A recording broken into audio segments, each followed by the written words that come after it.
Good day. It's Althea from the Bible in 1 year. Today we spend time in 1 Corinthians 10. Beneficial or not? I wish to start with verse 23 and 24 that says all things are lawful. That is, morally legitimate, permissible, but not all things are beneficial or advantageous. Not all things are constructive to character and edifying to spiritual life. Paul addresses one matter after the other in Corinthians.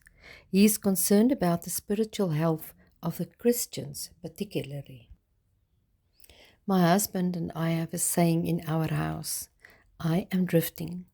Sometimes you would move the boundaries a few inches because you are dealing with a family crisis or just too tired to deal with an issue at hand.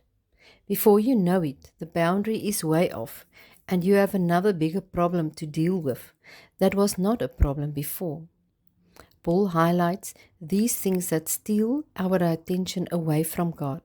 Slowly, without realizing, we are drifting away from a spiritual life, a life dedicated to God, a life marked by obedience to the voice of God, away from the next spiritual goal that you are trying to grow into.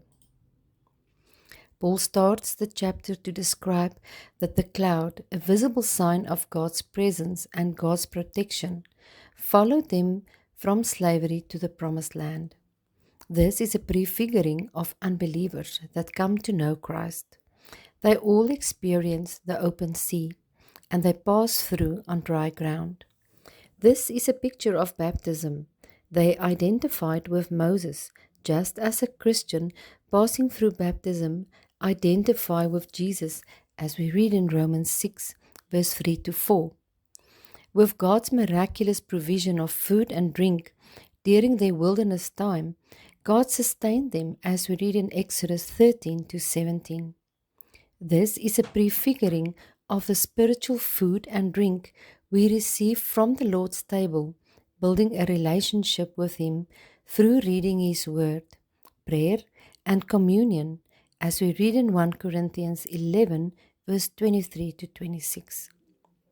The Lord's Supper was instituted by Jesus as a memorial of deliverance from sin, to symbolize the new covenant, the fellowship with redeemed people, and to participate in the Messiah's, to anticipate the Messiah's return. The rock, Jesus Christ, follow them, a picture of the constant presence of Christ in our lives, keeping a constant eye on us. Verse 5 teaches that God was not well pleased with most of them because of their lack of self-control that led them to disobedience and death. In the book of Joshua, we read that only Joshua and Caleb from the adult generation that left Egypt came into the promised land. This generation were blessed, and they had spiritual experiences, but still they perished. This is a prefiguring of our lives today as well. A life of disobedience will deprive us of entering what God really has in store for us. Constant sin can even deprive you from afterlife in the presence of God.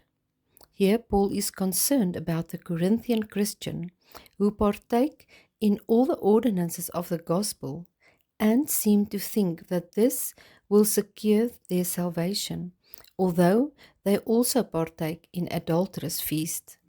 We should learn from Israel's past mistakes. We need to seek God as our most essential need. In verse 6 to 10, Paul gives us examples not to worship a handmade idol, or to partake or tolerate sacrifices to idols and sexual immoral activities, not to tempt or test God's patience, not to question God's purpose or exploit His goodness, nor to murmur in discontent. In verse 10, Paul teaches that these things happen to them as an example and warning to us. They were written for our instruction, to counsel and equip us, not to think that we are immune to temptation, nor overconfident or self-righteous, but to take care that we do not fall into sin and condemnation. Verse 13 teach that no temptation is uncommon, unusual, or beyond human resistance. That God is compassionate and trustworthy, and that He will not let us be tempted beyond our ability to resist. With the temptation, He always provides the way out as well, so that we will be able to endure without yielding, to overcome the temptation with joy. Verse 14 says, "Run, keep far away from any sort of idolatry," which includes loving anything more than God. Do not participate in anything that leads to sin and enslaves the soul. In verse 21 to 23, we learn that we cannot have the best of both worlds. To feed on the Lord's table and at the table of demons, becoming partners with them. We deeply provoke the Lord to jealousy. Paul ends off to teach that we should adapt ourselves to the interest of others, not to seek what benefits us, but rather what benefits many, so that they will be open to the message of salvation and may be blessed and saved. Most often we do not just give in to temptation. It all starts with drifting. Slowly but surely, we give in little by little. May this inspire you to keep on, keeping on, doing the right thing, searching for God as our most essential need, obeying His word and precepts as it is a light to our path. Let us direct us to lead others closer to God. May you be blessed. Goodbye.